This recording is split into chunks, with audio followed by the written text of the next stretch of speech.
Nekat memproduksi kosmetik yang mengandung zat berbahaya, pabrik kosmetik di Pantai Indah Kapuk ini digerebek petugas Badan Pengawas Obat dan Makanan BPOM. Petugas menemukan drum-drum tempat menyimpan bahan kimia dan sejumlah peralatan untuk membuat kosmetik ilegal. Berkedok sebagai gudang, pabrik ilegal ini ternyata setiap hari membuat produk perawatan wajah yang dikemas tanpa label. Menurut BPOM, produk-produk ini menggunakan zat kimia yang tidak sesuai dengan standar pembuatan obat. Miris, produk kecantikan ilegal yang diproduksi massal ini diduga melibatkan tenaga kesehatan, klinik kecantikan, bahkan apotek sebagai distributornya.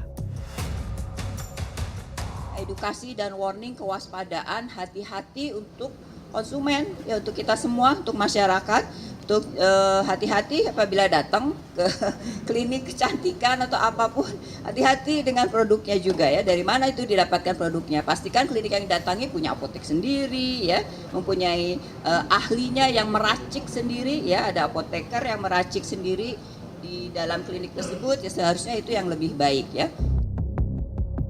Yang lebih mencengangkan, BPOM menyebut bahan yang digunakan untuk membuat produk kecantikan ilegal ini ternyata berbahaya.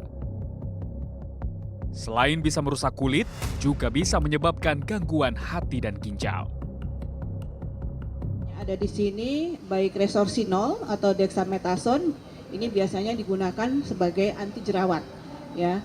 Dan tentu dengan penggunaan yang tanpa aturan pakai yang sesuai, resorsinol ini bisa menyebabkan bahkan sampai gangguan hati dan juga pada gangguan ginjal. Nah, untuk dexamethasone ini biasanya digunakan untuk antiinflamasi pada kondisi kulit yang meradang. Penggunaan jangka panjang tentunya akan mempengaruhi kesehatan fungsi hati dan ginjal, ya, karena ini merupakan obat keras yang seharusnya penggunaannya harus dengan resep dokter dan diawasi oleh dokter hanya pada waktu tertentu. Petugas menangkap pemilik pabrik dan menyita barang bukti senilai 7,7 miliar rupiah. Petugas hingga kini masih menyelidiki hilir dari produk kecantikan yang mereka buat.